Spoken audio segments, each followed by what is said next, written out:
TV Africa oli program emanyikiddwa nga Perception oli ne Grand Aboti da West Zulu eta nzenze era lunaku lwa kazooba mabegaawo mubadde nga mukuba amasimu nga mumbuuza nga telefine tetugiraba nga tetuliiko nga embeera ezo zonna ezibadde nga zibeerawo lwakuba nti tubadde tu upgradinga era ekifaananyi kyaffe kikyalimuko embeera etali ntuufu nnyo kimyukamyuka nnyo naye nga tukyakitereeza kuba tuli mu kikasuka buziba. Nagamba TV Africa tekoma wano woba ogenze mu mawanga ag'ebunaalira amawanga ag'ewalala oba osobola okuba nga ogenda kubanga ogifuna kubanga TV Africa tekoma wano.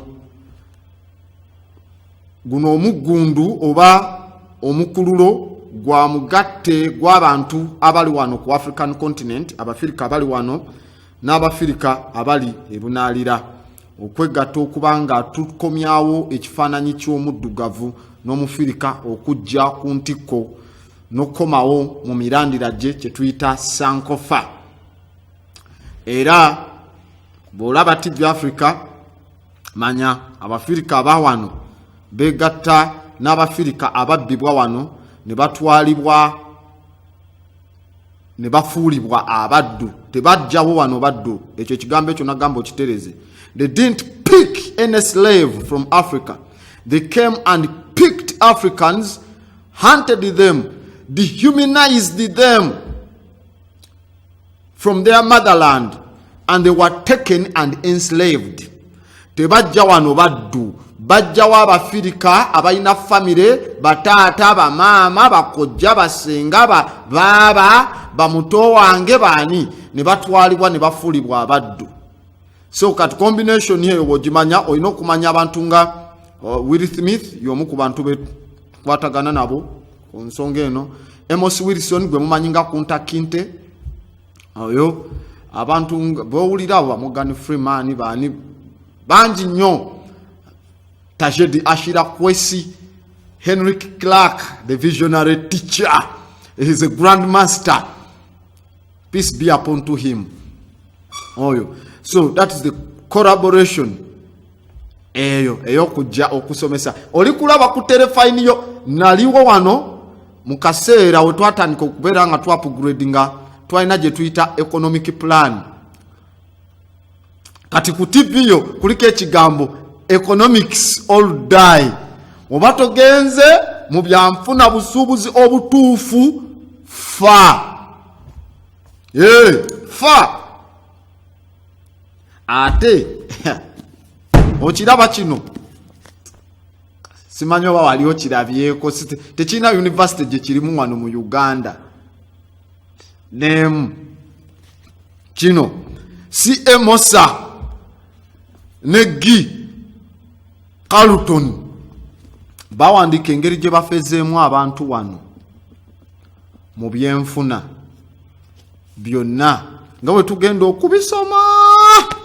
Simanyi oba kino n'akiteeka mu mutwe gwo kyonna nenawo ekirala wano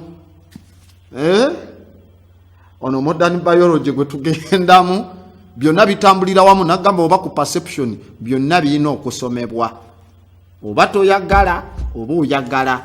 Bwekiba si kyekyo waliwo bangambye ttiimu yaffe ey'oku ba followers ba TV Africa abagoberera amagezi gano ag'omusono aga Africa ku university bagiyita IU eya bayisiraamu ne bangamba ne basindise waliwo omuwala wano asoma amawulire musomi waffe w'amawulire akwatagana nabo ngamba ne Zulu mugambe taddamu tugamba nti woba olina amagezi amatini nga togenda kuyiga jako TV timugambe kyakireke n'abalala babeereko nga bakola kibayiga.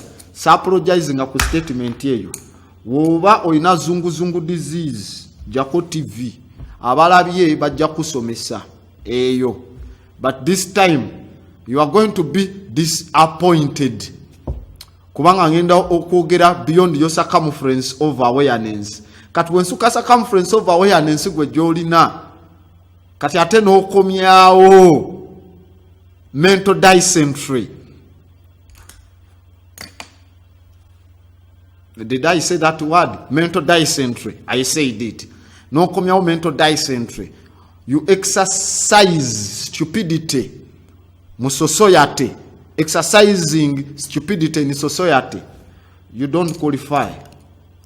Okugamba no gamba ndaba TV Africa. No. Eno TV Africa tebagira babulabi. Basoma ku TV Africa. Azegera. Kana katabo nkalese nnyo temukamanyi. Cracking the Freemason's code. Nabyo byonna tugenda kubanga tukola ki?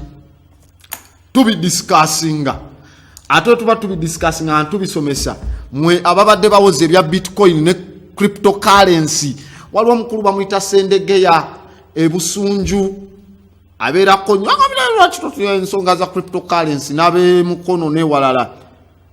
Now is the time twatandika economics plan ne tubako bwe tutuuse tena gwayo kati nkugamba economics all die. Bwotayingira mu bya busuubuzi n'okumanya kyovola banjaga buze omuntu oyo akulyoka okumpi omugambe FTSE kitegeeza ki, mugambe Dow Jones zitegeeza ki, mugambe Nasdaq kitegeeza ki, mugambe Platinum kitegeeza ki, emigabo givaawa wawe babalira emigabo levid nga basinzira ku ki tobimanyi. Lwacha katale ka gold kagwa ne kaddamu ne kalinya nakubuza wano wonzi ya gold etunda sente meka tomanyi na wonzi ezitowetya ngovaayo nyo. Economics all die. Kati wano ababeera ku program ene ya perception nagambe kwasaganya bwongo na ndowooza how you perceive things. Now is the time. It is time okubeera nga you polish foolishness away from your mind. Tujja kuwa certificate gye bagaba ku University of Sankore, First International University munsi eyo mu Mali.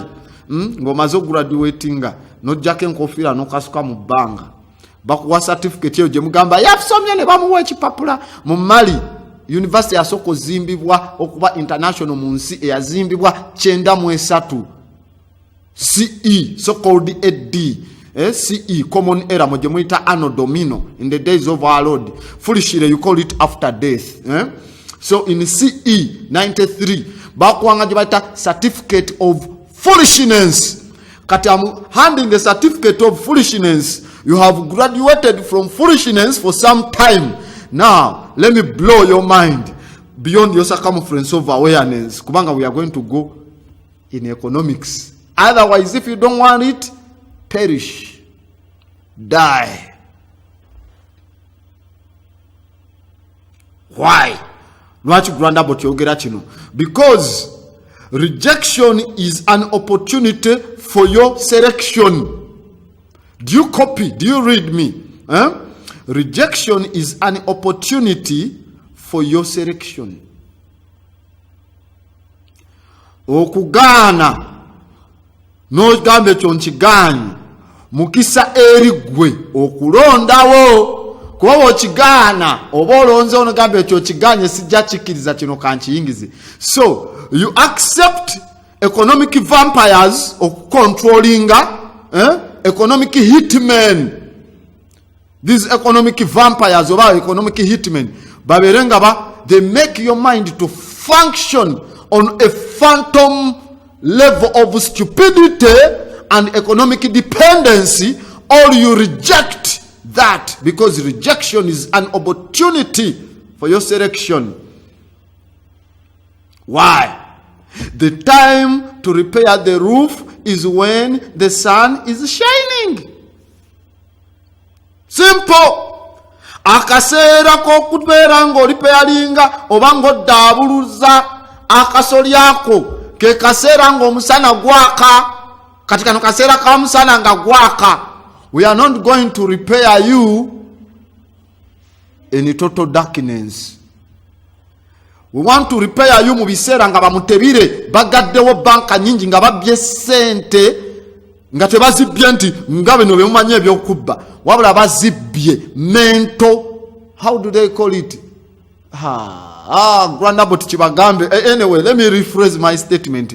Babbye ssente nga bazibbira mu bwongo nokkiriza ezegundi zabula nogamala babba ssente mu Uganda zagenda eyo naye kale bajja genda n'okulima nyo. That thing is not going to work. You are going to perish or die. Ne bagira zinenezo negamane omanyine Bank of Uganda nekola bweti nekiriza bweti nosanyuka. How dare banka eya Uganda Central Bank wadde nagamba choino manya nagamba kera buli lunaku lwakuna go at that bank of stupidity, so called the Bank of Uganda oba Central Bank. See abazungu bajjawo ne babategerera. They even fill in your budget. The slave masters, they control the economy. Chovola bakwata sente zo ne baziteeka mu kye tuyita pegging. How do you peg our money with a filthy devil's mirror, so-called dollar, backed by nothing? Cotton. Gwenagamba.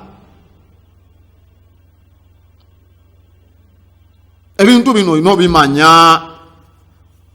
Oba tewabimanya luli. Oba wabimanya ne kati ino biddamu. Why do you want to be wrong all the time? Nagamba ne sawe etakola ebeera ntuufu emirundi ebiri olunaku. Even a watch or a clock that doesn't work, it is twice right in a day. Weyafiira obulimi bwe bwalookinga sawa ezo zijja kutuuka emisana nga bulookinze eza zemuyita AM ziddemu ekiro PM nga bulookinze nga nayo ntuufu naye ate ggwe omuntu wassa. How dare do you accept to be fooled? Nkugambi, rejection is an opportunity for your selection. And the time to repair the roof is when the sun is shining. Ke kaseera kano kennyini ketulimu. You are not going to avoid me. You are going to avoid right knowledge. And right knowledge is manifested in your actions. Ebikolwa ebituufu byeyolekebwa, amagezi amatuufu geyolekerwa mu bikolwa byo. How dare gwe n'olima pamba. Twalina wano omukyala kubakola show eza fashion. Ayina omukyala gwe yabuuza namugamba mutunga engoye eziva mu Africa nti yes kirungi. Namugamba mbuliraayo kitundu ki kye basinga olima mu pamba mu ggwanga lya Uganda.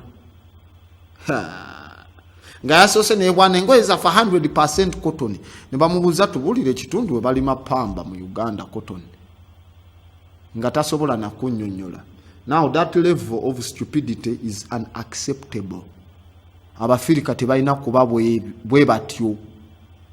Kyenkugamba ne bakwata pamba kilo ne bakuwamu nga 1200 oba 1800. Kilo emu eya pamba evaamu omutwalo gumu ogwa dola. Ne bakwata pamba go ne bakuwa 1800. Ne bamutwala eri. Bwe bamutwala eri ne bamuteekako ebyo ebiwandiko. Nagamba ebyo ebiwandiko byolabe ku sente, those designs bazita numismatics. Ne bagenda ne bateekako numismatics. Ne bakomyawo dola 10 nga kirimu emitwalo emeka 37. Emitwalo 37 mu 10 kimu mu pamba oyo gwe bakuwadde mu 1800 bamuggyemu omutwalo obukadde 37 bwe bagenze ne bamanipulatinga gwe ng'owaddeyo kiremu ya pamba 1800 ne bakomezaawo obukadde 37 ne bajja ne bagula goldiwo zaabu diamond. That's how they have stolen you. But before you go into that, abantu ba preparing bategere message wajje genda obulungi kubanga we tunagenda eyo tuyinza n'okwesanga nga lecture eyinza obutaggwayo mangu because of what? Economic warfare kibatadde ku bantu. So an economic system copy ulira bulungi.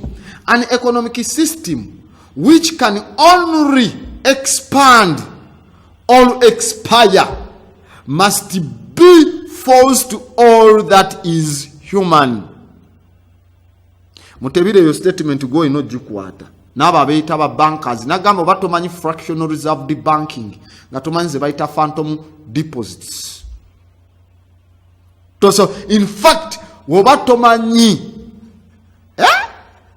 Grandabot damu you phrase that statement bulungi. Tomanyi fractional reserve banking. Tomanyi phantom deposits. Tomanyi je baita Peloponnesian War. Nga tojimanyi eyabi na 13 BCE, before the common era, not before Christ, because he never existed scientifically and historically. Nga tomanyi je baita Peloponnesian War. You can't speak anything about economics. Tosobola.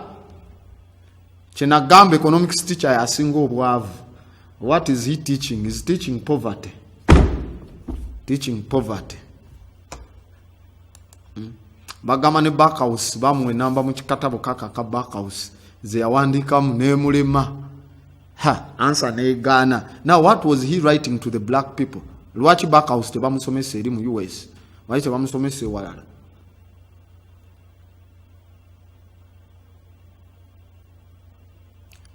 Nibalete bamwe namba nemugwamu and he dictated that book to come to you.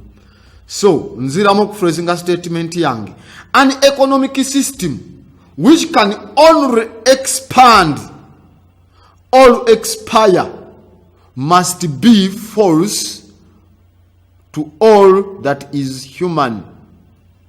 No apologize. No any apologetic statement jente kao. Economic system nga egenda kugaziwa kyokka obange egenda kutuuka egweko bagambe ebyenfuna ebyo byali byadda ebyo eno kubanga nfu ku kintu kyonna ekikwasaganya obuntu. What do I mean in this statement? When chogera an economic system which can only expand or expire must be false to all that is human. Grandabot statement yo jibanyonyole ne bajubulira tebagenda jitegeera kyovola bwe nokuba Grandabot banyonyole. Economic system ebaawo ngegenda kugaziwa kyokka oba ngegenda tuke gamba akoze byakoze byagana nga wawulira government yakati bweyogerwako nabasanga ye nawulira wali President Museveni ngayogera nasanga Uganda ngene motoko omutwalo manyo bagumo bamwe 13 kati mwine emitwalo ze motoko bankaga yagamba nkaga mu 5 mu kasanvu ne. He's trying to accentuate his words ogezako to reinforce his stay in power by showing his expansion of the economic system.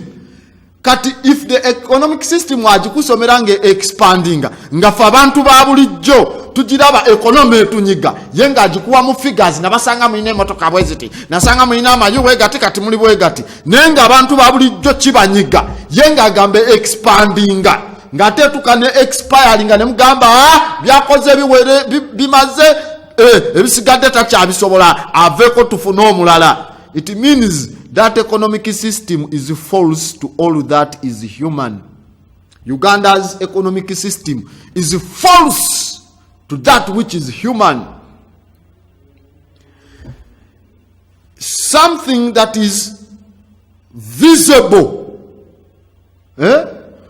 It is complete, verifiable, and it is irreversible in a view. Ngamuchiraba. It doesn't need explanation. Omuntu waba yeyononedde bakuyita kwegendera. Mulimu abajogamba fete tuli baganda Zulu tereza oluganda lu ove muulu olugamba nti yegendedde. Omuntu nga ye empitambi era nabo bajjagamba empitambi obalese. Kale kankirekawo kanganda wale mu nsonga eyo. Omuntu nga yeyononedde empitambi ne walala tebamwogerera nti oyo yeeyonoonedde muba mumulaba ng'ataagiwunya n'ogiwunya mumugambirawo weegendedde genda eri weegendedde eri tolina kubeera muffe eri mumwanyi ne mumwanyi ene oyinza oyamba oteekayo maniwa naye eri wano togenda kuleetawo kolera ekintu nga kiri complete verifiable nga kiri irreversible you can't reverse it tekyetaaga explanation kati bw'owulira nga bamutebire ba Matiya Kasayija ba Bahati ba Museveni baani nga bavaayo bali mu kwogerera economy ya Uganda twabasanga muli bwe muti kati tulina kino just know that is false to humanity because an economic system which can only expand or expire must be false to all that is human. Kirite kyeyogerera tebakyogerera kyeyogerera temucomplaininga temujja gamba ne lwaki aluddeko temujja gamba ne batunyiga batukuba ebipapula ki kubanga muba mwenna mufuna wamu economy gye boogerako it is for the selected few kati fe nagamba mukiri ekitabo ekya Sutarianism they call us the vulgar many kati ba vulgar many the Europeans we bayita ba useless eaters ng'economy n'akapapula kemugamba kemugirako mutuguze Rwanda botugenda mu statements endala abantu kyakyo nakyo bakitegedde why the complicity of our present trouble suggests as never before that we need to change our present concept of education. Ekyo nakyo nsonga nkulu. The complicity of our present trouble suggests as never before that we need to change our present concept of education. Now, which concept of education Zulu joyogerako? Mwabagamba mwasoma economics. Demand, supply, ezo curves mwakuba. Manya hyperbola, manya all that stuff. Simple, let's do some simple sampling. Kola sampling, aliawo kumpi, katumba wa wachiseka, muli basubuzi. Nerubega. Wala nerubega we kasubi no wachiseka na buza aliawo kumpi, mugambe wasoma economics. Wadamu na kiriza, mugamba kugambe Malthusian's law, stating etia. Omugambe webe stating ajikunyonyole, ujitegere. Secondary, mugambe Cobweb theory, etegezachi, Cobweb theory. Miseducated, misdiagnosed, misdirected folks. They congratulate. Nti basoma. Bajja wano, nga banoonya emirimu. Dr. Nababuuza. Wamala okusoma nti nasoma. Mbulira ekitabo kye wasoma n'okimalako n'okiteeka wansi wali ng'osobola okinnyonnyola onkotingire kale n'onkotingirayo page nga 3 ekitabo ekyo kye kyali kyogera teri na muntu asobola kusoma no muba challenging we bali awo babasiriwalirako nti nagenda n'ensoma ebitabo byange namala okusoma ebitabo byange mubuuza akuweyo ebitabo 5 no not even 5 don't disgrace them ku bitabo 5 babuuze kimu Chimuche yasoma akubulire page nga 4 akunnyonnyole ku page eno kigamba bwe kiti ku page eno ne theory zirimu if such kind of happening edamu nebaawo and that level of stupidity nedamu nebaawo nga acclaiminga yasoma nasoma ebitabo byange look at the face of the ignorant black folk and forgive them, because the complexity of our present trouble suggests as never before that we need to change our present concept of education. Omwana namuwerera yasoma ebitabo yabimalayo newomuwa akatabo ke yasooka okusoma ffe ke twasoma akakisumuluzo n'omugamba ku kisumuluzo peje eyokusatu kwaliko ki tasobola kugamba nomugamba kanana ku page ya kisumuluzo yalina page meka akatabo ka kisumuluzo kalina page meka gwagamba wasoma kalina page meka ka kisumuluzo abasomera wano mu Buganda fa basomera wano kisumuluzo kaina page meka gwagamba nasoma ebitabo byange nembimalayo neke wasoko soma tojukira na page then no gende yo no sinika amanyo nti omanyi. That's why I say economics all die. Economics tuina musoma. What does that mean? Tuina okusomesa tusome tutegeere tuteke mu nkola webimala okuterera kyenagamba wetuzimba economic base yaffe tetujja kwetaaga muntu yenna kuvayo kutumanipulatinga. Kyenagamba tuzimba economic base tumaze ogizimba level endala eyokubiri tukuteze tujje mu economics tukulyetinze tuze banabyabufuzi tubaguze nagamba you have to buy abo banabyabufuzi they don't serve tebaservinga muntu baservinga interests zaabwe kati tuyina obagula baservinga interests zaffe tebagenda ku defending ebbanga lyonna ojja kuveeyo ogambe ono katumulonde lwakuba yalonda togikwatako we yalonda togikwatako tebagikwatako bagikwatako. Now what is the use of him okumulonda nti lwakuba yalonda nga tagize ate ne kituukirira kiri kiwali toyagala. So what happens? That is that level of foolishness to not give ako. Okay? Why?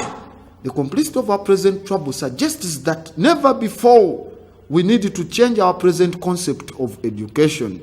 Granda, but what do you mean? Because education is not properly an industry. Jemuliko wano. Education jemusoma. It is not properly an industry. And it is proper. And it is proper use. And its proper use is not to serve industries. Grandabot, Damu statement here. The complexity of our present, the complexity of our present trouble suggests as never before that we need to change our present concept of education. Education is not properly an industry, and its proper use is not to serve industries. Education. That education, Jemuvadenga Musoma, its proper use is not to serve industries.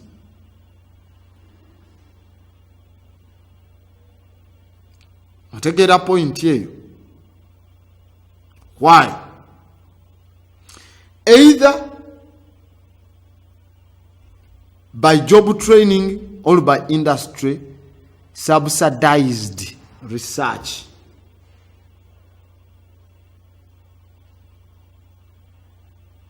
Do you pick the point? Gengezako kunyonyola. Its proper use is not to serve industries, either by job training or by industry subsidized research. Teba traininga kubeera ku mirimu egyo oba industry subsidized research tebikola n'omulundi gwonna. Why? Its proper use is to enable citizens to live lives that are economically, politically, socially, and culturally somehow responsible. The proper use of this education jetuyina jeriwo enablinga ba citizens okubeera obulamu obuli economically, politically, socially and culturally responsible. Obunanyizibwako okusasula OTT, obunanyizibwawo okutambulira mu byobufuzi ebitambula, prevailing political stupidity. You have to follow that trail, or you know, get into that socialization. Ekukiriza to live with the homosexual and you live in harmony. How can you live with the homosexual or be a lesbian in harmony as a black person? It is trouble. Troublesome. Chatabunyo or Kamala. So we can't accept. The education is preparing you kuberanga oli economically, economically responsible for being manipulated. Politically stupid, you become politically stupid and responsible for being stupefied. You accept to be stupid. Socially manipulated and you've been destroyed. Bakutaddemu akaseke, there is a straw in you. Onyuntibwa.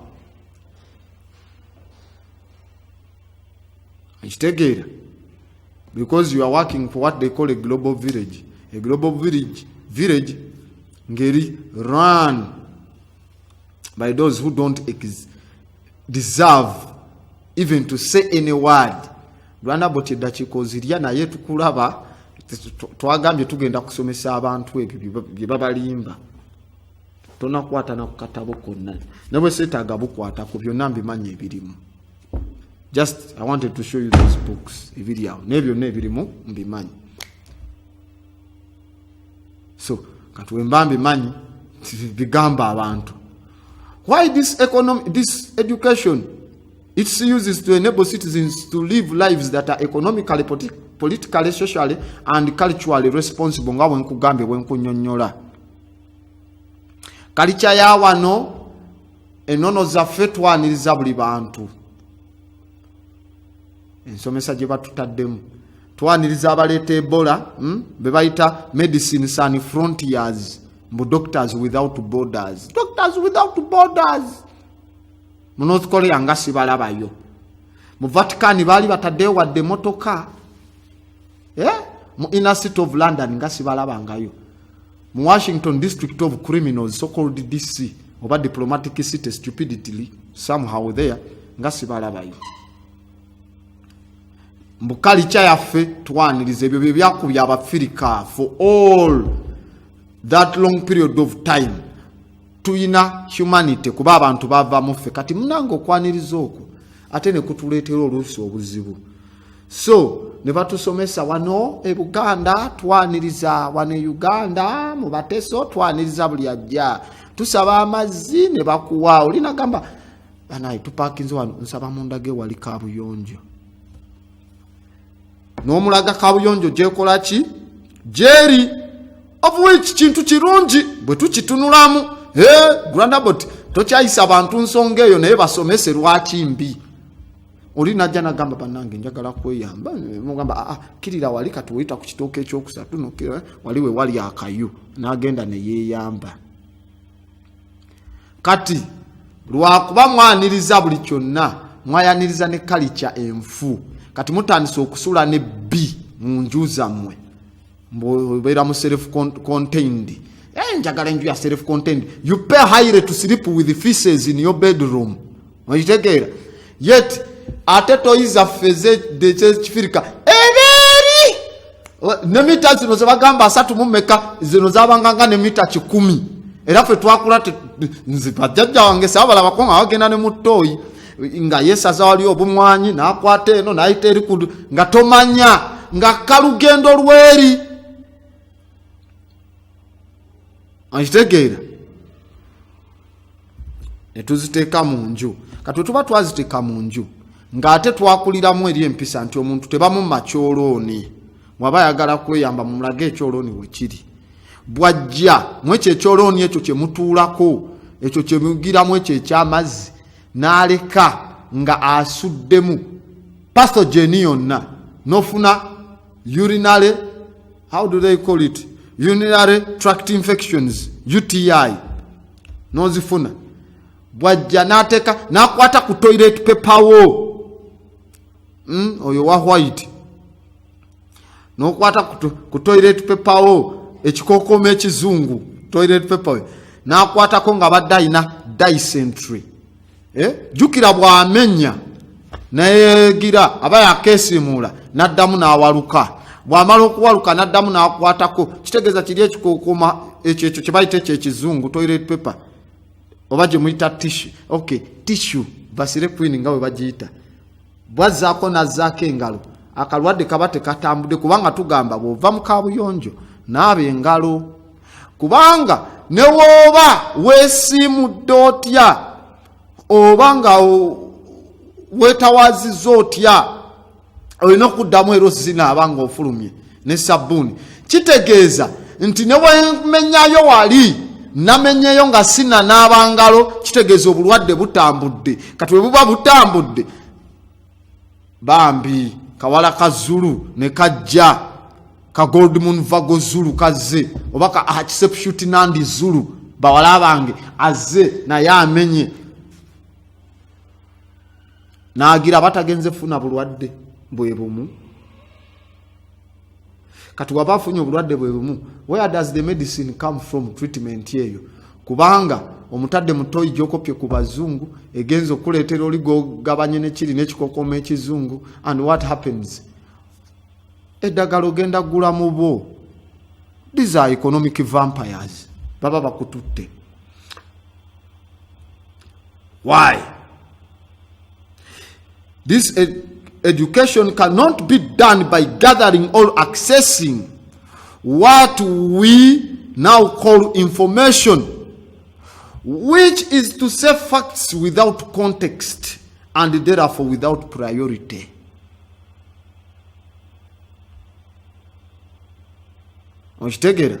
A proper education enables younger people to put their lives in order, which means knowing what things are more important than other things. It means putting first things first. Ensomesa entuufu esobozesa abantu baffe bamusaayi muto okuteeka obulamu bwabwe ku mutendera oguli mu order oguli ready protecting Africa na mu mbeera yonna nga kitegeeza okumanya ebintu ebisinga okuba eby'omugaso okujjako ebirala. Tusooka kumanya bya mugaso tulyoke tumanye biri eri ebirala nga kitegeeza tugenda kuteeka ebintu ebisooka okubanga bye bisooka.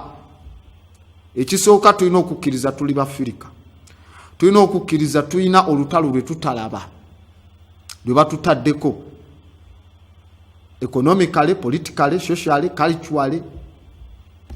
Bwe njogera ebyo, that's where we have the religious bias kye batutaddeko eyo. Ekitegeera nagamba go and question yourself. Nagamba Vatican yensi esinga obutini eriku hectares 44 katu hectares 44 be basinga okuba n'eddiini. Njagala obabuuze ku Sunday bwe baba basaba ekiweebwayo kyabwe kyenkana kitya? Waliyo kimanyi nti mu Vatican bwe babaayo ne sermon tebateekawo kibbo muleeta ekiweebwayo. Ate nagamba naye ate abasajja bo balina akayimba ke kakyasinza okutwala sente z'abantu. Bayiya akayimba ne bakakuteekako. It is kakuba economically. It is sucking you. These economic vampires. These scavengers. Ne kakuba. Nagamba just no, simply genda onoonye ku YouTube sermon zizo no zirabe. Olabe oba mu Vatican papa yali awanise ekibbo n'abagamba bamunaleeta mu nju yange tewabule banaakola ki ebyo.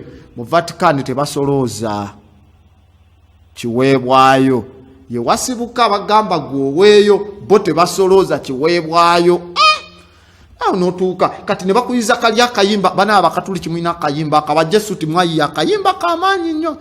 Amazima ngenda ntya omukama ddala ngenda ntya nga sina kyemutonedde kamunonerenze byenina ayi mukama abikkirize. Ayayayaya akakayimba n'obaamu n'ezizo ogamba waye ngenda ntya nga sina kyemutonedde kyemuwadde. Nezotadde ku luwuzi n'ozijjayo, nezotadde ku yirizi n'ozijjayo n'oteekayo. Abaka kuyiyiza bo tebawaayo at all. Kubanga nkugambya a proper education enables younger people to put their lives in order. which means knowing what things are more important than other things. It means putting first things first. Black people first. Africa for the Africans first.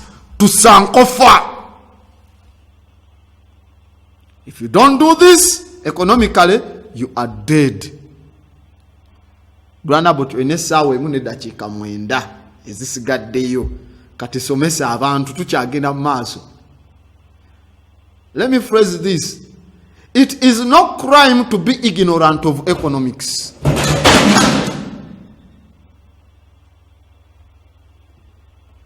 Mutuyambeko ku nsonga eno. Tuyambeko ku nsonga eno muganda. It is no crime to be ignorant of economics, which is, after all, a specialized discipline, and one that most people consider to be a decimal science. Do you pick my statement? Si musango okuba nga tomanyi ku byanfuna nga we bitambula. Oluvanyuma lw'okuba which is, after all, a specialized discipline, and one that most people consider to be a decimal science. Science oyo obyenfuna n'ebyobusuubuzi mumututte nga mutini gizeekaawo. Okay. So, mumututte kubanga mutini. But it is totally irresponsible to have a loud and vociferous opinion on economic subjects while remaining in the state of ignorance.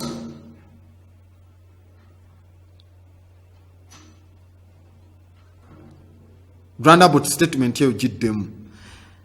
It is no crime to be ignorant of economics, which is, after all, a specialized discipline, and one that most people consider to be a decimal science. But it is totally irresponsible to have a loud and vociferous opinion on economic subjects while remaining in the state of ignorance. So, I don't want you to remain in the state of ignorance. Switch back.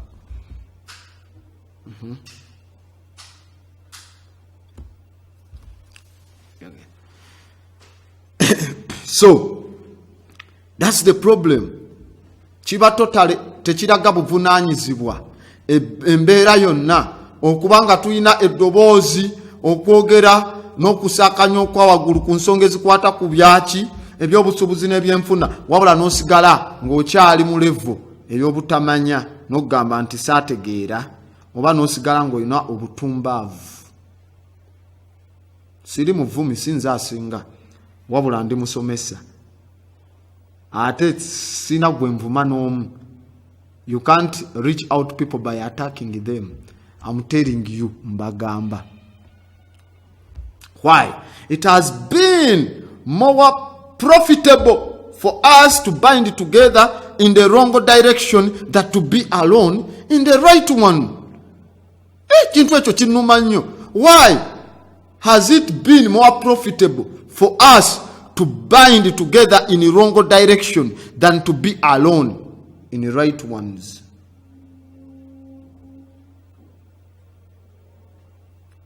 Twekubira n'obusimu twesange ku church Vatican yetwale ekunganye ebbe twesange wali eri olunaku lwa balutani ejeri ya Yuda Tadeo ejeri ya amanya Bikira Maria twekunganye tugende mu lusirika kibadde kya. It has been more profitable for us eri abantu abadugavu kibadde kyamagoba nnyo eri abatunyunyunta nti fe abantu abadugavu twegatta nnyo nga tutambulira mu lusoobo olufu mu kifo ky'okutambulira mu lusoobo olutuufu olwafu olutukwatako. Tolina gw'okubira simu n'omugamba ngenze kugabula kijjulo bajjajjange ngendagira bwe bwe muba mugenda okulima ebijja mwetegeza nga aba family mwekka temutegeeza balala tugenda kulima ebijja mujje n'abo baabo bafather abo bemulaba abo a father without a son, without a daughter, without a wife. I don't call them father. Maybe they call them father of your souls. Nonya jebaita King Leopold's letter, year 1884. Ngajiwandikira aba missionary okujja. Oh, just genda ku page yange bajita Grand Abbot. Grand Abbot mwabanonya ku Facebook nze wolo yange sichatingira ko mbera ku page yange bajita Grand Abbot. Ojasanga ko information. Ne wano mwekubira encho nabayo kujekalu encho na nga mugenda mu masabiro ago je babasabiririza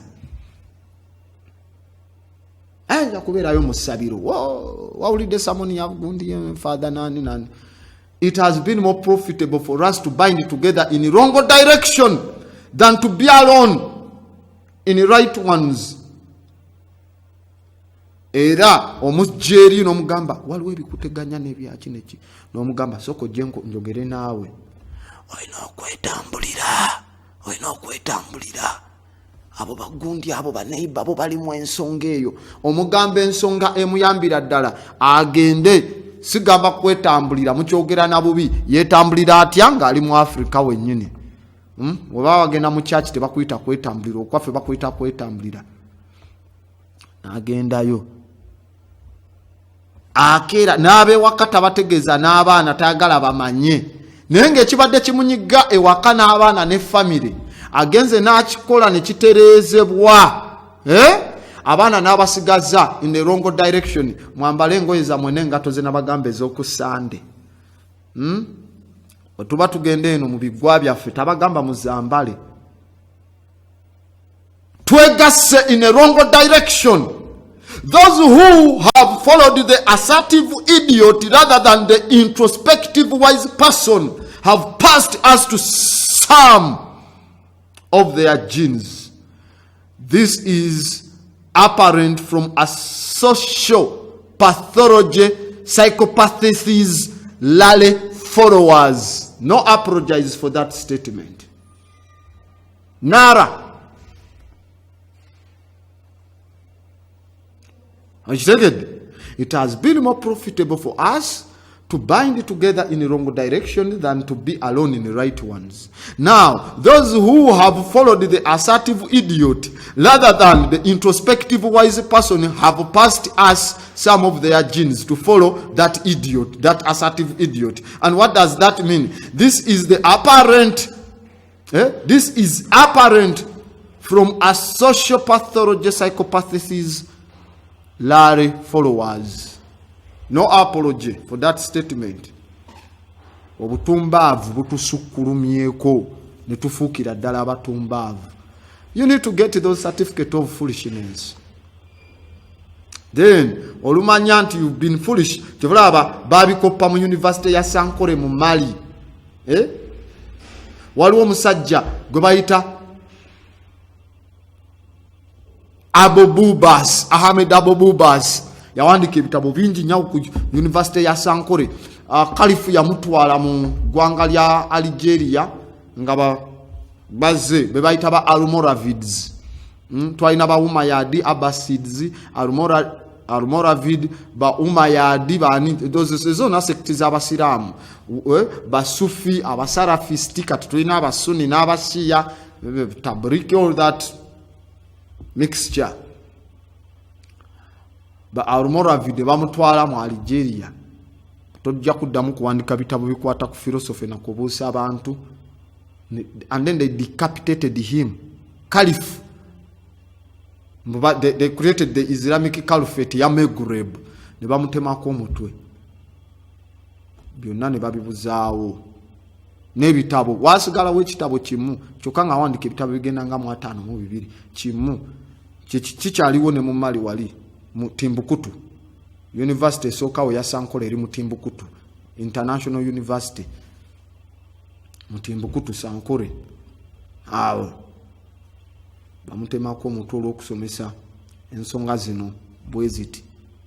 He was against these psychopathies, Larry followers, what they had castrated his image, ne bamuteekako erinnya erigira kuba nagamba ne Arabic yawandikibwa wano mu Africa mu Mali.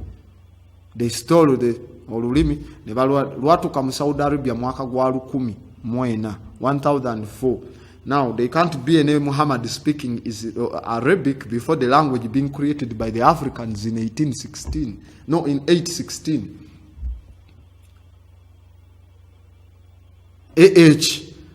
Mubasiramu ekibina okuba after the Hijjah. Eyo. So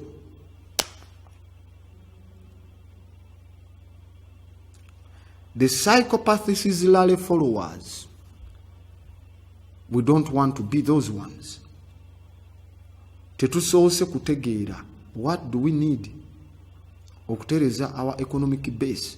The idea of economists, okay, Grandabot phrase this statement, jigambe bulungi nnyo.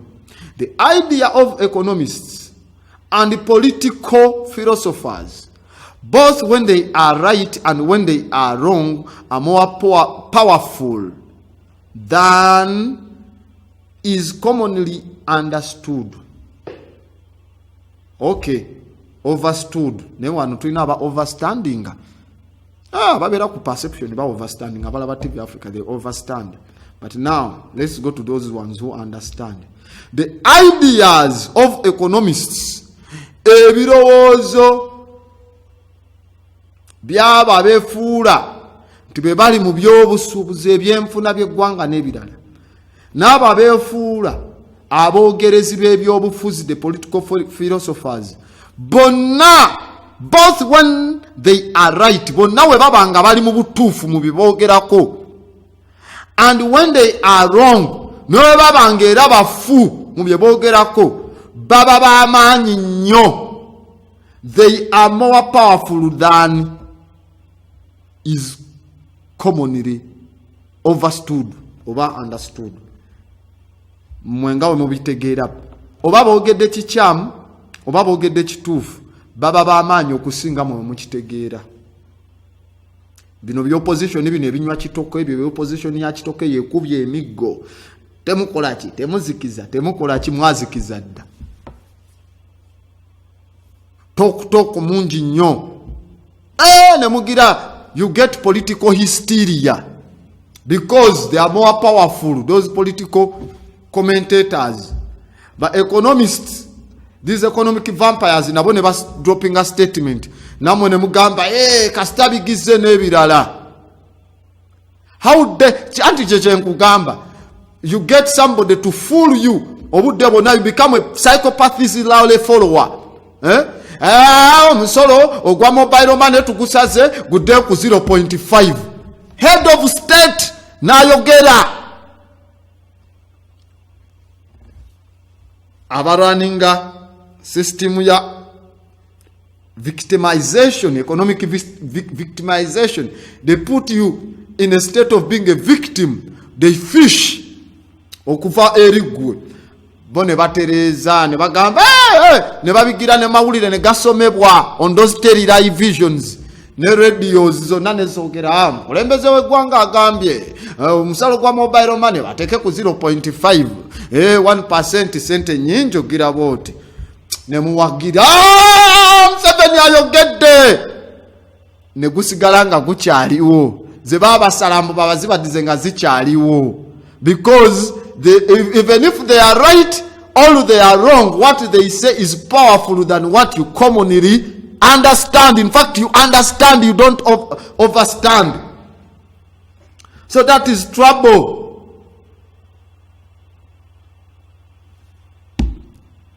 Demugira, ayogedde nga bakyazi basalako. Kyenkugamba, budget yo filled in from the Washington district of criminals, those wolves, those economic vampires. Awano mubagire we mutiba kyenakubuuza lwaki olowooza oil wa bei, amafuta lwaki ga bei? Why is oil expensive? Nengambo kibuze munno if you don't remember that statement. kubanga amafuta gatambuza abaddu gatambuza ebyobugagga bye babbye mu nsi yo ge gakereeta okutambuza ebigenda mu ntalo n'ebirala tebaba bagafuula ga bbeeyi kubanga gabafunira erisinga ebbeeyi ku mafuta. So they put ledgers ku bintu ebyo. Why? Because indeed the world is ruled by little heirs, practical men who believe themselves to be quite exempt from any intellectual influences are usually slaves of some defunct economist. Roundabout statement is so. Anyway, I'm a philosopher. Nagamba, you can't open up a factory of philosophy. Chiva chitone. Ate cheche chance jam na bana ya mama wange. Nga nino okujja okusomesa bino. Nabisomesa mu music nga muyimba nembisomesa wa. Omupiira sagufunamu. Nawunzika nfuniddeyo obuzibu bw'amaanyi nnyo. Nagonga nagukuba nenzanyako ensero newalala ne that wasn't my calling. Nalingezako okufalsifyinga to fit mu life genda bange trending. Si yeyo life genda n'okubaamu yeno tuula abantu bagambe nga bwe kino okuba direct. So ugambye the ideas of economists and political commentators, also called philosophers, both when they are right and when they are wrong, are more powerful than is commonly understood. Indeed, the world is ruled by little heirs, practical men who believe themselves to be quite exempt from any intellectual influences are usually slaves of some defunct economist. Mutambulira ku theory ezatambulirwawo governor yasooka ne yakolaki aba banka system gye baateekawo gye mulina okutambulirako. I remember telling you sente gye zaatandikira in Guinea-Bissau ezo empapula and how the Jews became rich, so-called Jews, and those are not Jews, those are Jewish, because they had no home, wanderers, homeless wanderers. Oinokusoma mu the philosophies of Nostradamus. Nostradamus yawandika nnyo na predicting n'olunaku lwalina okufa. Zero zona zi World Trading Center bajaze kubira yabiwandika. I'm speaking about books written mwaka nga gwa 1354 1354. So basajja bano they didn't have any home. Nagamba the first year Shiva nga batandise okuwandika gye bayita Yashin Pendreta. These new kids on the block, so-called Jews or Jewish, ba Ashkenazimi, ba Kaza from Magog, baberanga ba homeless wanderers nga balunzi, nomads, batambula naye nga bamanyi okuuma. Bubawe ekyobugagga bakikuuma nga basiba wansi w'ente amaliba ne bateekayo sente nga bakalamojja batambulira wansi w'ente abasibyeko amaliba noonya azirunda nga tomulaba katugwejjanga okwateko olabe we bakkuba. Ensonga ezo ojja zibuuza amagye ga Uganda what happened to them. Saagala genda mwezi ensonga, but you know abasinga mwabiwulira what happened there. So ne babeera nga omuwa zaabu nakukolera akapapula nti mu mpima gye bayita empima kale katugende mu gye muzinzote kuba nagamba avriopids empima ezo ze bapimangamu ze batekamu eza troye eza wonzi n'endala ezo.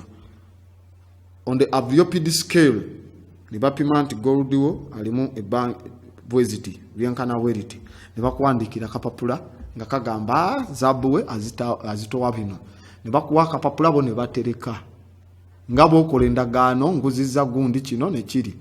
Kati after some time akaseera katuuka bano ba Ashkenazi abatayina nju be batonderawo eggwanga mu 1947 so called Israel nga n'ekigambo bakibba mu Africa. Is kitegeeza place. Is is in the place. Ra, supreme god of the Africans. Ra, El creation, in the place of the black creation. They copied that ne bagifuula Israel.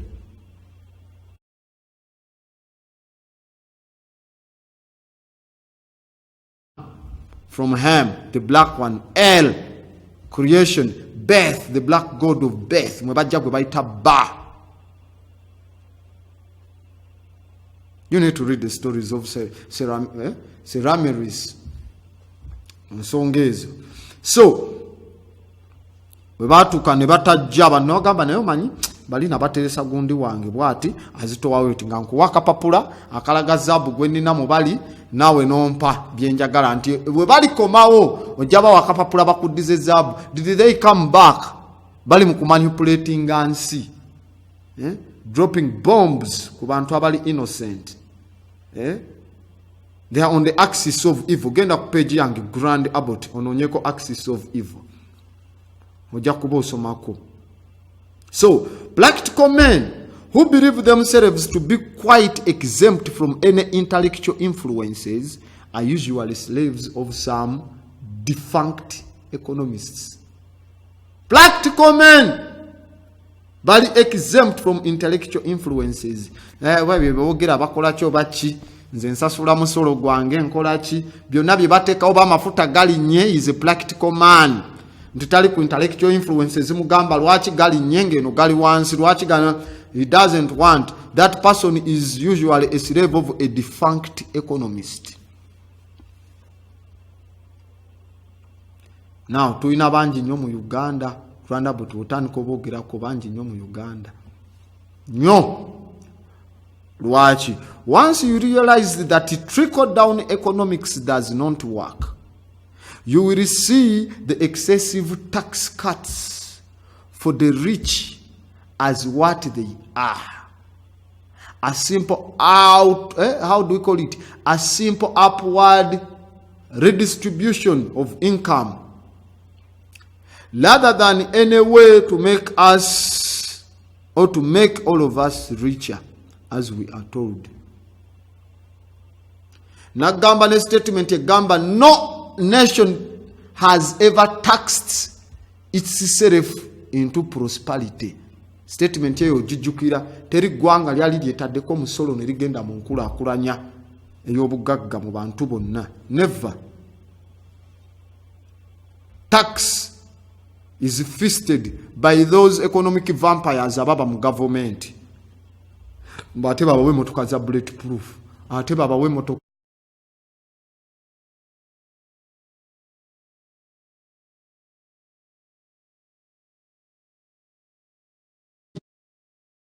era bazzeeyo mu kooti n'emugoba. Bwe baddayo mu kooti n'emugoba tebamugamba kati kooti yagoba akawunti yo tugimanyi tugitaddeko empingo omusaala gwonna gwe wafuna myaka giri nga wabba akalulu zonna sente tugenda zikomyawo mu bantu n'emmotoka gye twaggulira nga memba wa palamenti ekomawo mu bantu byonna olina obizza. In fact yonna nosasula damages walimba bannayuganda nti wawangula nga wabba bubbi kalulu. Such people babaleka n'emmotoka account n'omusolo ne gusigalayo n'ebirala byonna. Ekyewunyisa bamugoba ne badda mu kalulu. Owulira ensonga eno ne badda mu kalulu nga zzeemu nti akomyewo yeesimbe n'oli nga kooti tegambye woba wabba. Once a cannibal always a cannibal. Woba wabba akalulu oba nga wakagira kooti singa ebeesazaamu eno gamba tokyalina legebo kulondebwa Bannayuganda. Tokkirizibwa kwesimbawo kuba wabafuulinga you fooled them in the first place. Asigaze motoka ye n'omusaala abamu bamugoba nayo gusigala nga bagenda kujjako omusolo nti Uganda ekulaakulane. Shame upon you. These are thieves. Because these are economic vampires be batambulirako. You have to learn economics or you die. Nga topic eriawo ku TV gy'olaba.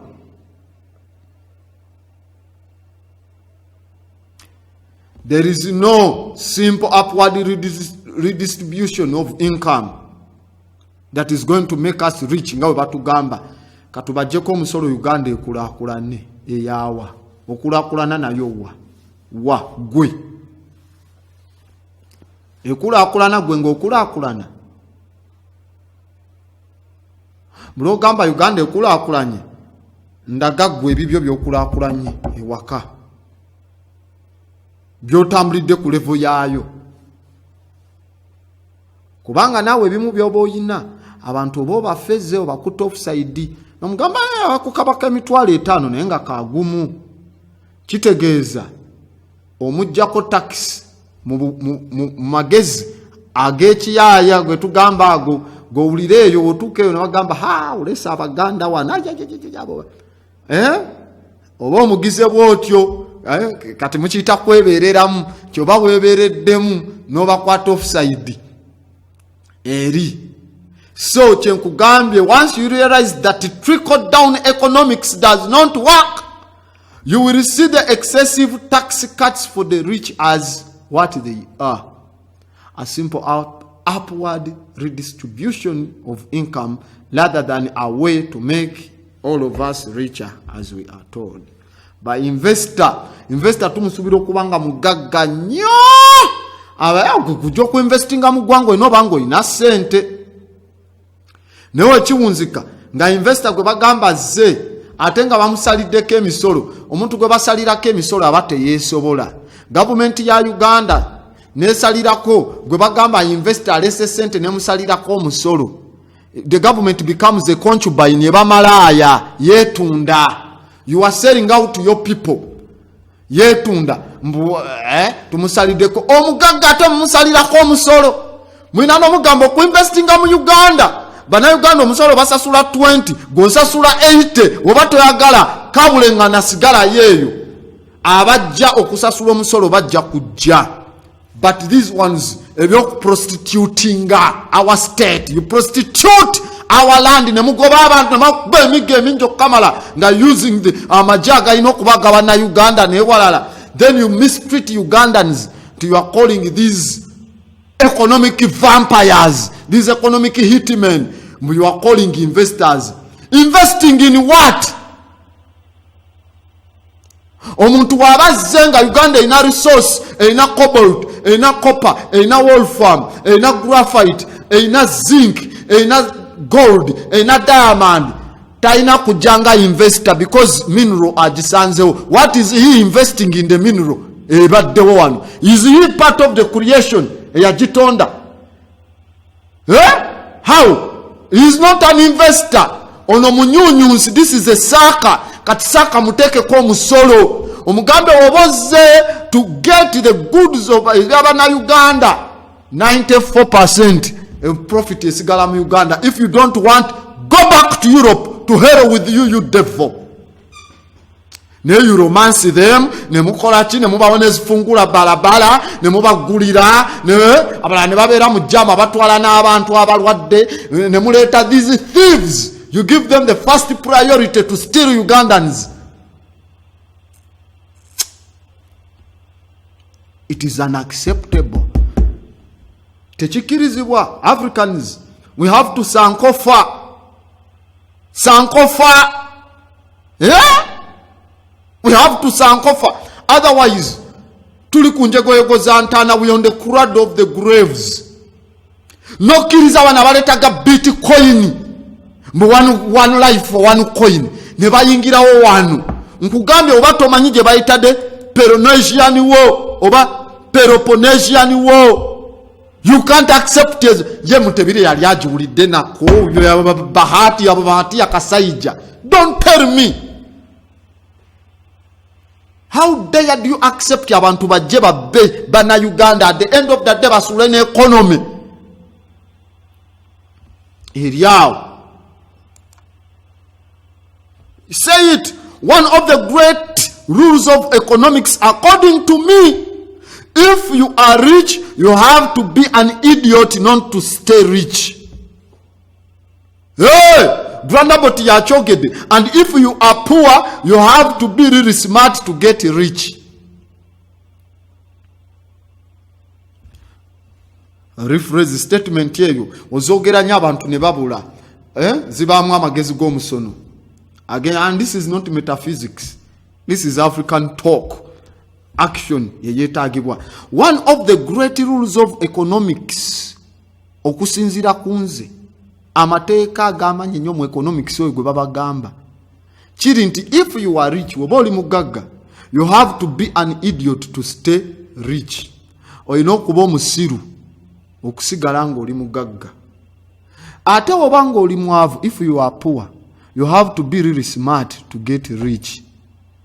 Olina oyingira mu politics, olina okwemboza eringa ssente zetemangalo n'ozibba, ne mubba ez'ebidiba, ne mweguza pipe z'amafuta we zigenda okuyita, ne mukuba emiggo mingi abantu, abanyolo ne mubajjawo, ne mubazimbira obuyumba bwa yero, kyokka bwe babazimbira nti mubajjawo mugenda zimbirawo, makolero gagenda kubaawo, obuyumba bwe mubazimbira ababadde abalimi ne mubawa tekenkana na eka akataka lwakuba mubusize kirangi kyammwe ekya jerasi yero jerasi ne mugira abo bonna. You fool them because you are poor, mwabavu, mubadde baavu, mwajja muli baavu. So now you are becoming smart to get rich. Kitegeeza olina okulumya abalala gufuuka omugagga. Omuntu ayingira wano government ya Uganda. Simple example kangende nina olukusa olwogera ku magye because it's Uganda People's Defense Forces gaba na Uganda. Ate abo baganda baffe baba ne wano tubalina ne wano mbalaba we bali. So omuntu nayingira nga kadete mu myaka 3 azimbye nyumba ya bukadde 8. Abaana be basomera ku Green Hill. Green Hill tebasasula tamu olusi, osasula mwaka. Taina looni. Mumajja bamusasula kadeka mu kitundu. Emyaka 3 mwetubala kale katugambe sente zonna tazikwatako. Katugambe kale mu mwaka akwata ku sente za myezi 2. Bwe bukadde 2 n'emitwalo 4 wabafuna kamu kale bwe bukadde 3 wabafuna kamu kitundu. Kati emyezi 10 ngafuna kamu kitundu. Bukadde 15. Emyaka 3 banange bana Uganda ziba sente mekanga sibawulira. Temwogera. Ziba sente mekezo.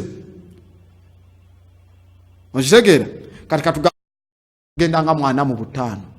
Ana mu butano mu myaka 3 ayina faamu kuliko ente 10. Ayina ttaka yakuba abantu emigo n'aligula, tetaka tiyaligula n'asasula ekyapa kya bukadde 4. Azimbe nyumba ya bukadde 7. Byonna byakola akoze n'embaga ya bukadde 7 mu butano. Taina looni mu banka. Awo mwote mwebuuza. If you don't know the economics, die Garcia mufe. Chebali kukolako. Because one of the great rules of economics according to me, if you are rich, you have to be an idiot not to stay rich. Woboli mugagga oyina okuba mutumbavu obutabeera mugagga. Oyina ettaka, oyina ebyobugagga mu ttaka, oyina zaabu, oyina feeza, oyina diamond, oyina amafuta, oyina ennyanja ezina amazzi agali fresh, oyina emputa. Okimanyi ennuuni y'emputa yatuuse ku bukadde 2. Ennuuni goloza lwaki amagye gakuba abantu emigo mingi okubagoba ku nnyanja. Wotwala emputa ennuuni tugisigaza. Ennuuni erimu obukadde 2 million Uganda shillings UGX. Ennuuni. So if you are rich, you have to be an idiot to stay rich. Kyekyo kye bagamba ensi yaffe nnungi. Bw'otuuka wano tuyina ettaka ddungi, enkuba etonnya, n'osigala in that dream ate ng'ensi ngagga, but you are now an idiot in a rich state because the poorer or the poor people are becoming smart to be rich to control you. You become the vulgar many. Statements by Grand Abbott. No apologize. Syria TV Africa. Via Grand Abbott. The West Zulu etanzenze. People, we are poor not because, or we can say, how do we state this? People, abantu, we are poor not because they were stupid or lazy. Abantu bali baavu babaavu si lwakuba nti basiru oba banafu. Lwaki? These Ugandans worked all day long doing complex physical tasks doing complex physical tasks. They were poor because the financial institution in the state called Uganda did not help them widen their economic base.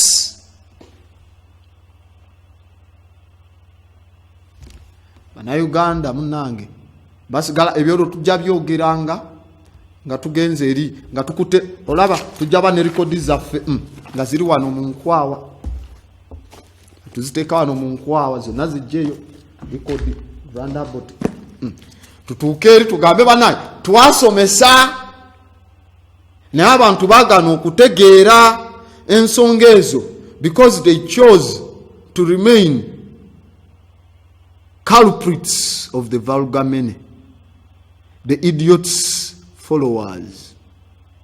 Nga otwogera nga tubagamba munange Ddungu, munange Mukasa, munange Amen Ra, munange Kepra, munange Isis, munange Anubis, munange Osiris, munange bonna African gods, Obachula, Oludumale, Oduduwa, Nkulunkulu Nkosi Yamakosi, Nyamuhanga Kezoba, Lubanga, nga bonna tubagamba munange. People were poor not because they were stupid or lazy. Those Ugandans, they worked all day long doing complex physical tasks. They were poor because the financial institution in the country did not help them widen their economic base. And for that reason, they never accepted the information because they couldn't have time to read, know, and analyze the situations. Autumale tugambe, work done.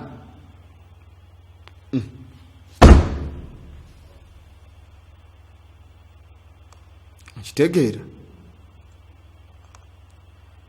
tulina eddakiika 32 nazo nga tugenda mu maaso nga tuzoogerako. No, this now kachino kimanye. Now here is somebody who wants to smoke. Okay, let's come on this point also. Kansoke nkutegeezemu what this state chichi ekiriwo. Katugende ku state eno omanyi netegereza nnyo global issues. Gwanga ki esiru erivaayo neriteeka omusango ku ddagala erisinga okuvaamu amadagala ate ne babaguza wano. Nagamba company eze za Pfizer, nagamba noti ngeje baita Tavistock Institute of Human Relations, ononye je baita Galton Institute. Ulabe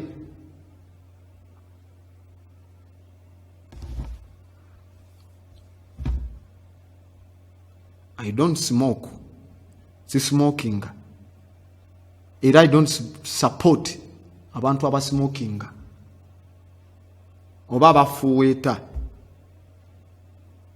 Supporting abanywa. I don't support smokers.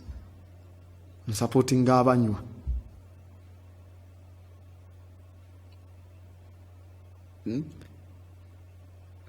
Nachoka tukitekewo point blank Zulu bagambe. Tofuwetera sigala mu bantu. Abantu ne bakifuula lwaki onywa sigala. Drinking kwe kunywa, okufuweta kwe kusmokinga. Now that level of stupidity mukutafute ennimi zaffe. Nayo we have to discard that. So Zulu take our statement yeno. Companies zonna ezikola amadagala zikozesa enjaga. Kati nonya gye bayita hemp oil olabe ebbeeyi akadomolo ka lita 5 akakamuddwa juice ava mu bikola by'enjaga oba enjaga yennyini kali ndoza kagenda mu milioni nga emukitundu plus lita 5 emukitundu plus.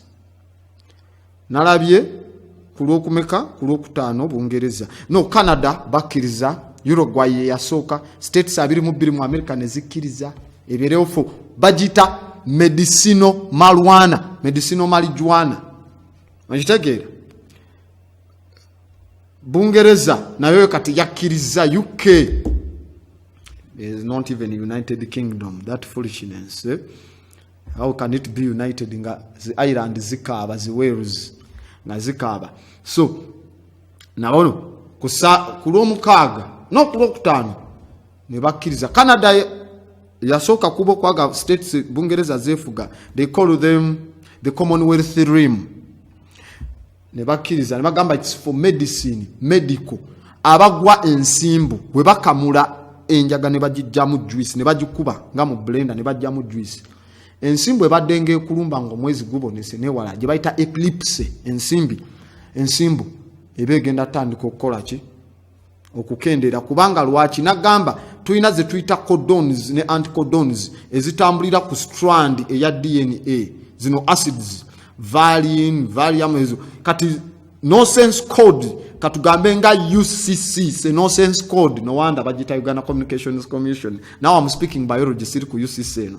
UCC bwe coding ane gye bayita UUU zireta kye tuyita nonsense code, kitegeeza tewabaawo information etambula. Kitegeeza gye bayita RNA, ribonucleic acid, transporting mechanism ne information eya DNA eri eba oxyribonucleic acid. Kati RNA, ribo, it's the transport mechanism efuna amaanyi okuva mu ze bayita lysosomes. Kati bwe zibanga lysosomes zijiwadde backing wetuuka wano nesangawo nonsense code UCC ne UUU esuulawo drop. Fena tulina nonsense codes kati wetuuka ng'oli alina anticodons nga repeat nga zeddamu akubwa ensimbu nebeera nga tewaliwo genetic information etambula. Ekitegeeza coordination y'omubiri, brain, cerebrum gyerina okukola coordination, okutambuza ne kye tuyita the locomotive body y'omubiri, okutambula ne skeleton yo eba teyina communication lwa nonsense codes. Kyekijja there is a deficit of information, deficit ya information. Kati omubiri kwe kutandika okukola ki? Okushaking ensimbu oba ne kukuba bwe bityo.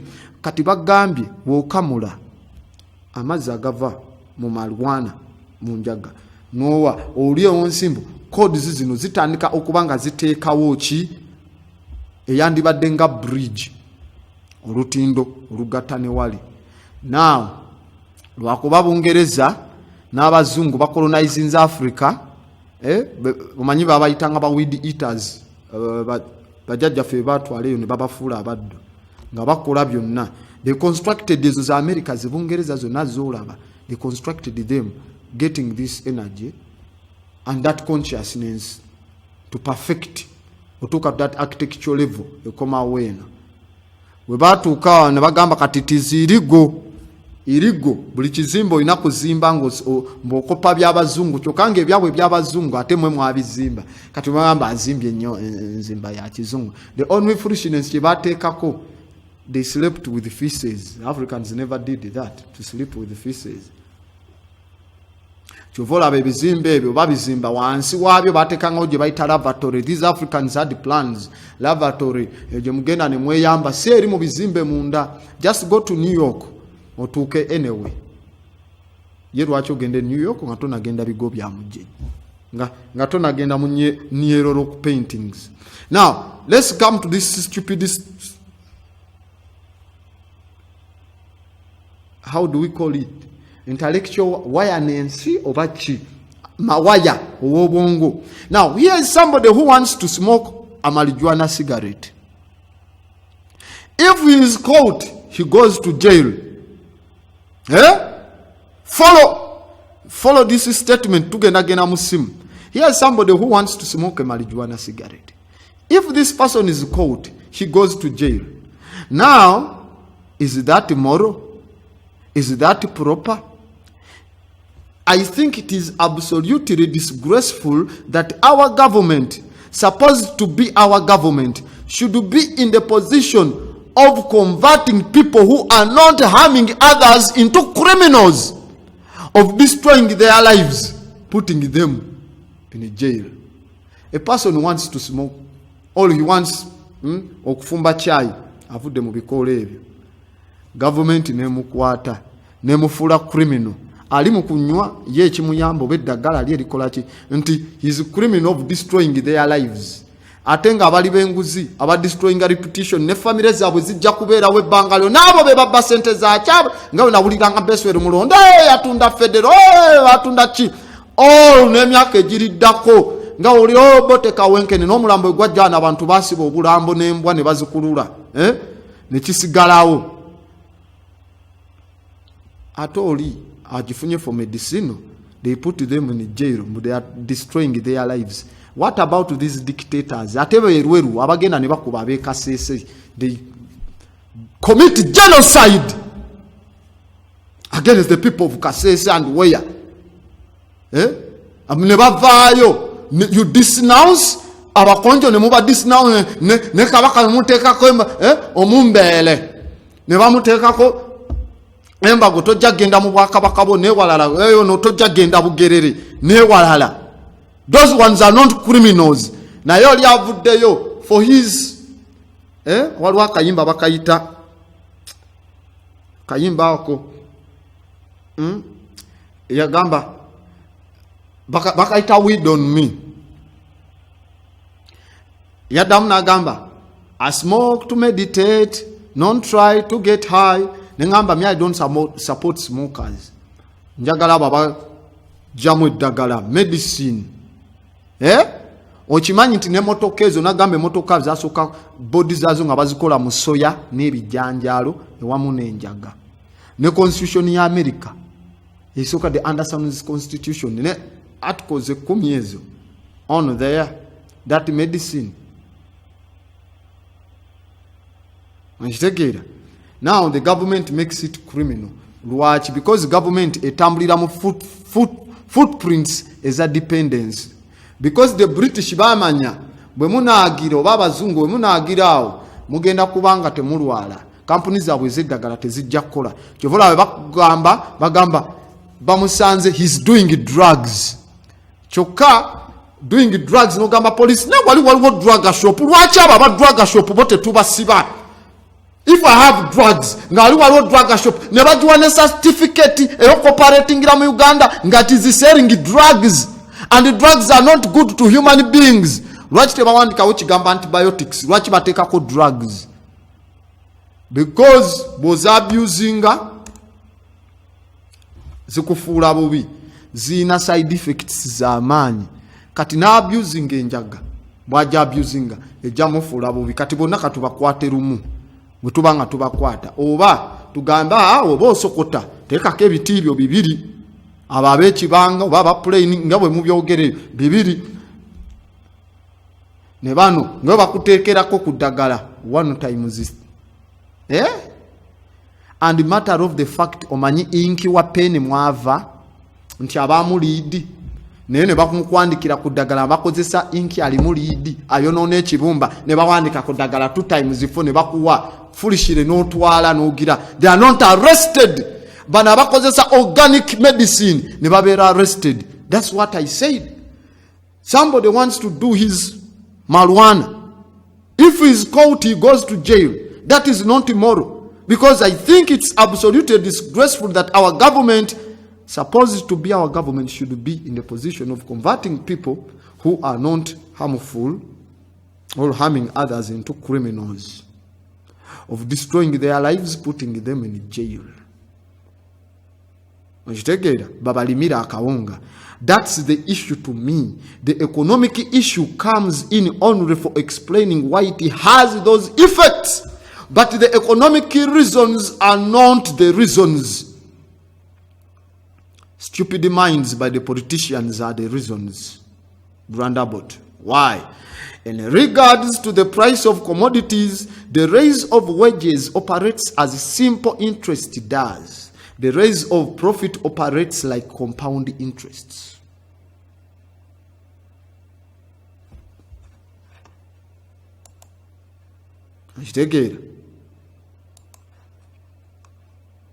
There is what they call tariff discrimination, TD. The bargains and the contraband. Nagambi ononyeje baita anyway tujja gisoma enkya. Eya 431 najise 341 but is 431 bina asatu mugumu BC paka bina mwena BC mugruzi je baita de Peloponnesian War, a year 431 BC up to 404 BC. How these economic warfares began. Nendala, tuchalimu economic plan, tujazisoma. Ekirungi bwendi, ate sina wendaga. Wendi, ate nga tujja bisoma. Nesimu yaffe katugira tugiteekako. Nagambe 0414698420. That is studio line. They can put it down on the scroll oberengo jiraba. The studio line is 0414698420. So, our merchants and masters complain much of the bad effects of high wages in raising the price and lessening the sale of goods. Why? The bad effects of high profit. Tebaina chebogera ku high profit. They are silent with regards to the pernicious effects of our own gains. They complain only to those of other people. Avuddeko. 0414698420. Ye studio line. Yetujja okubanga tuyitako. Era essimu zammwe nja kuba nzikwata. Wano nga mukola ki? Nga muteesa. Eri 0414698420. Ogirabawo ku screen yo ku TV yo. Weeri eyitawo. Awo. Weeri eyitawo. How stupid can a country be? Ebintu ebyatandikibwawo ng'ennaku z'omwezi 9 omwezi ogw'Agatonnya January mu 2009 babikiriza ne bijja wano to substitute the economy of the state. Cryptocurrency eddakiika zaaweddeyo gye mbadde nzize ogira enkya ngenda kubanga njiri bubi nnyo mujja kubeera waawo era ku programu eno eya perception ejja kubanga kweri tuna kye tuyita a peer to peer electronic cash system ku white paper TV Africa. Esebo gye baliko ani ono okubiddewa? Ani? Ani sebo? Esebo? Esebo abejjinja Kaloli. Tesa. Esebo?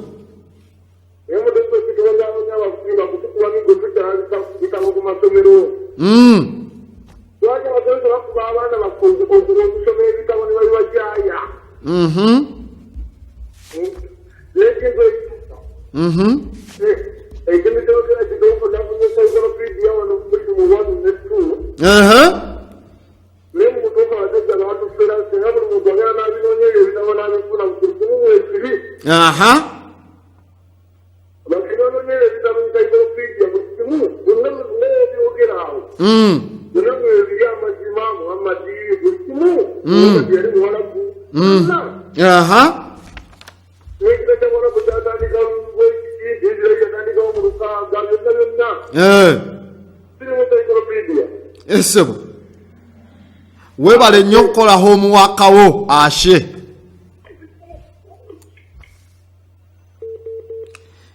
Musajja okujinja Kaloli yakoze homework we. Bwokola homework wo you verify for yourself. Nobyesangirayo nobeera okubanga obitegeera nga obinyonyoka. Nagambye simu weerya wansi ku screen eri 0414698420 0 kujja okuyita. Latest release. Oyina okumanya abantu nga gwe bayita Satoshi Nakamoto. Satoshi Nakamoto. Aya, nga tomumanyi togenda kwogera ku nsonga ezo. You don't know anything about cryptocurrency. Tolina byogenda kubanga oyogera era tuwetaga na kuteesa naffe. Tomanyi kye bayita BTCXBT. Tolina byogenda kubanga okola ki? Oteesa. So, Nagambye studio line eri open 0414698420. Ojja kuteesa ngeno bwe tugenda mu maaso. Nkugambye our merchants, ba merchant baffe ne ba master betufudde okuba ba masters. Nagamba a politician behaves to be nti akolera abantu in order to become a master yefulanga akolera mmwe so that afuuke master wammwe. Nze mpeereza abantu bange, abantu baffe ab'emukono, abantu baffe abaawa, kati waagira nti yefula akolera abantu mwe ne mumuyita master, gundi ajja twogerera, gundi ajja they behave in such a manner to become masters. So kyenkugambye our merchants and those masters bemufudde complaining much ku bad effects eza wages ebisale ebiri waggulu mu kuyongeza emiwendo n'okukendeeza and lessening the sale of goods. They say nothing concerning the bad effects of high profits. Tebalina kyamaanyi kye boogerako ku buzibu obw'ettabu mu kufuna amagoba amangi. Why? They are silent with regard to the pernicious effects of their own gains. Yes, they complain only of those of others. Complaininga ku byaffe naye bo ku byabwe. Tebaagala oyogereko, tebaagala wadde no kikwatibweko ku mbeera ezo zonna zibalinga ze bafalsifyinga okuteekawo. Lwaki?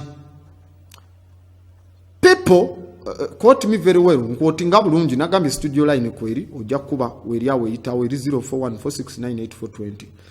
People of the same trade seldom meet together. Abantu ab'ensubula y'emu biseera bitini nnyo, ebiseera ebisinga tebasisinkana. Why?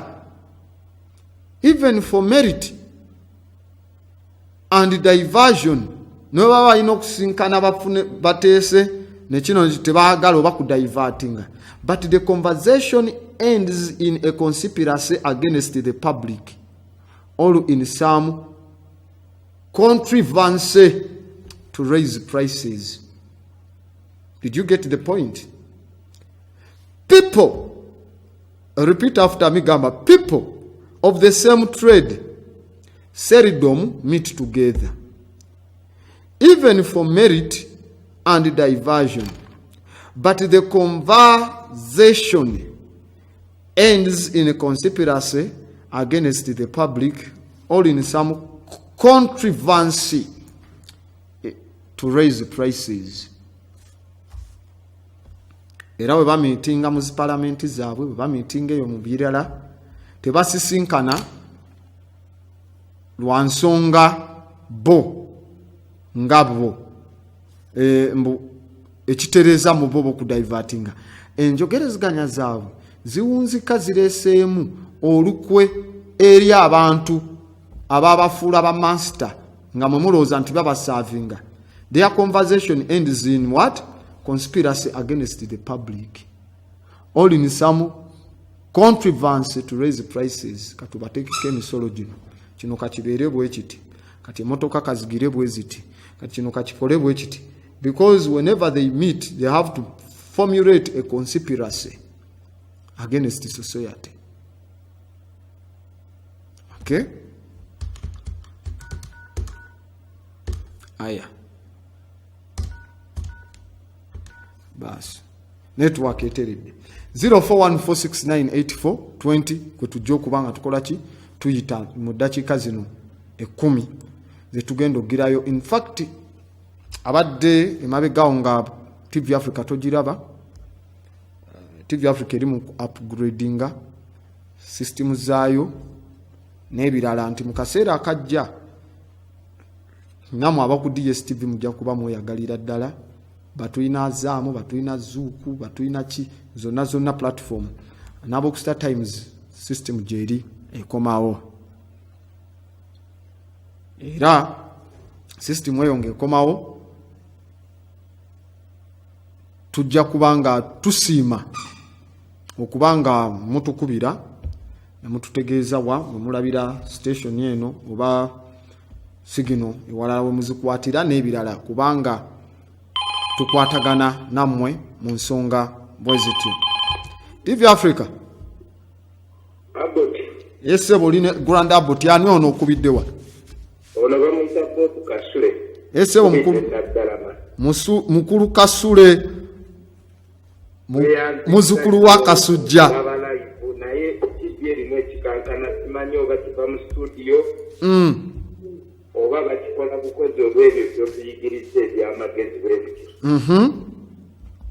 naye ebintu bino bijja waayo ngero tutangaaza bannange ng'amagezi ga kika kya waggulu. Mukulu Kasule kyekyo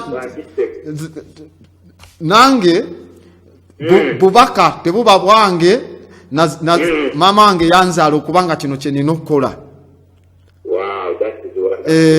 Kati kye nina okukola era nga we mbirowoozezza nga we mbifunye ndowooza tujja kubanga tutambulira awo. Oyo abadde Kasule okuva Enaggalama. Ate ebintu bino tubikwate tubisome tubimanye tubikuguke. TV Africa ese bokubiddewa alo okubiddewa ani ono ese wo mukulu Saalongo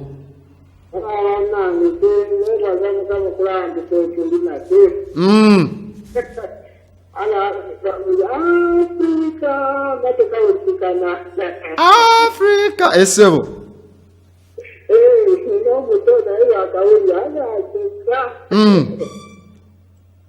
esebo esebo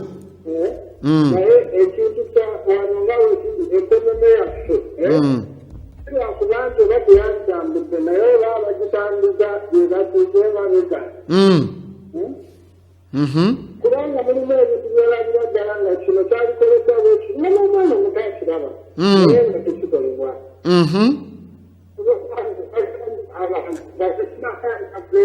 gavumenti gyobaki era waka nesokola era nemmere era tuberekale n'abayimbi nga buli omu asobola okubeera abayimbi babeera n'ennyumba naye afulumya kyakoze bafuluma bufulumi okola abo batandisa ekitumba genyini yakitaka naye bafulumya kuluba bafulumya bufulumi nekitabusaba ngino bafulukola kuluba baayikumi naye nga biva mu mayumba g'abantu naye kati omuntu senga ffe tetwagala bikola kugamba olera kitali nyumba nga oba milioni 5 naye nga talina kyafuluma okugamba olubisako kati ekintu ekirala ekinuma kati abaana kati njagala kubire kati ekintu ekisinze expensive saawa eno mu maka education naye nga ate notesemaayo ekirala era omwana olufuluma ate naddekola omulimu gwa mitwalo 15 ngavereddemu kati nga 10 ovootye kirina kati saawa eno n'okulaka mu gya mitwalo 5 omulimu ofuna gwa mitwalo 10 omwezi banaabakola mu bayonzi oba okola kisinze emmeka Mchitegete akola liwewo olijawa sente kubanga gokola zire n'okwebulizaawo ate ebyo ziriazoteezo kati ebintu ebimu bitumeza education eri too expensive and too useless. Twetaaga ekiyitibwa RPOW ekiyitibwa reusable proof of work. Yeah, kubanga kati embeera gye tuli we are in what is called an economic bubble.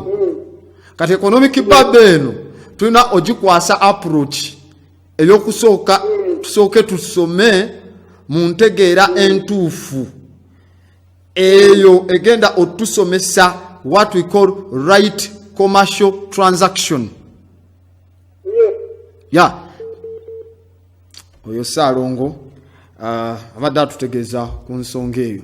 Tujja kufunayo essimu ntini tusigazaayo ndoze dakika nga 5 0414 698420 studio line eri awo ojja kuba oyogere ne Grand Abbott oyise ensonga zo wano.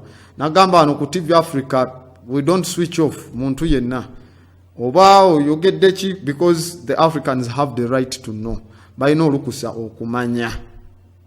So ensonga ezo tulina okuba nga tukola ki tuziyisaako nga tuzitegeera kubanga kye tulina okuba nakyo it is what is called POC. Bwe ngamba POC sigambye embizi PORC, no, this is POC, proof of concept. Proof of concept eno okubanga ekola ki emanyikibwa wano tusobole okubanga tumanya how the Africans have been misled okutambulira ku nsonga eyo.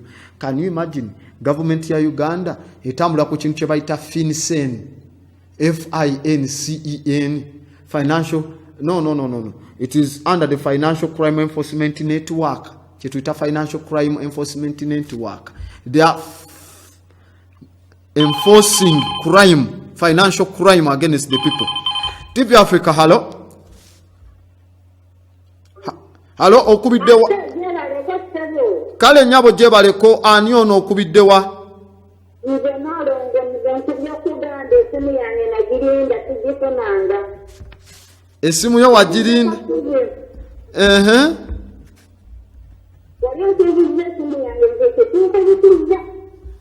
Kale nalongo esimu yo ngifunye esembyayo 429 si kyekyo? Naye ndi bali asendayo 260. Kale nja kukubira. Kale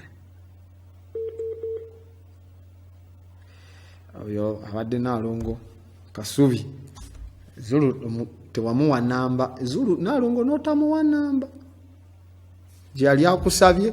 Okay, tujja kuba tukwasaganya ku nsonga eyo. Tusigaza ndoze dakika 2 oba tunazifunamu essimu emu oba Rwanda Boutique simu oyinza n'ogijja ku kubanga ebisigadde bijja kuba byanca. Enkya tujja kuwongerera ddala ku programu eno. Nali ntandise economic plan. Okay, TV Africa. Hello? Kati ate mu beepinga bu beepinze. Dakika 2 osobola okukubiramu nga bwe ndi mu kuggalawo. Enkya tujja kusoma kye tuyita UOOT, unspent outputs of transactions. N'endala ne tujja tuteekamu economic plan yaffe tusomeze bayita the trigger symbols, unit of accounts zonna tujja kuba nga tukola ki nga tuzisoma. Waliwo kye bayita private key, eyo yonna tujja kuba tubisoma just for tomorrow. Ate ebintu bino bingi ate nga byonna tulina obimanya because the African has the right to know. You have to have the PP, processing power. Siri ku people's power, no. We have the processing power. If you don't have the processing power, there can't be people's power. You have to process. Oyina okuba ne POW, proof of work. Nga weeri ku nsonga ezo zonna. Obadde mulabi wa TV Africa oli ku program eyitiddwa Perception, oba emanyikiddwa nga Perception. Obadde ne Grand Abbott da West Zulu wano Makindi Kizungu wetusinzidde. Tujja komawo n'olunaku olw'enkya tusome ebirala era nga nagamba Africa is for the Africans and every African has the right to know and to decide. Africa y'Abafirika, buli Mufirika alina olukusa okumanya era asalewo. For better or for worse, nothing. It is for the Africans. Era Black Power, Ashe.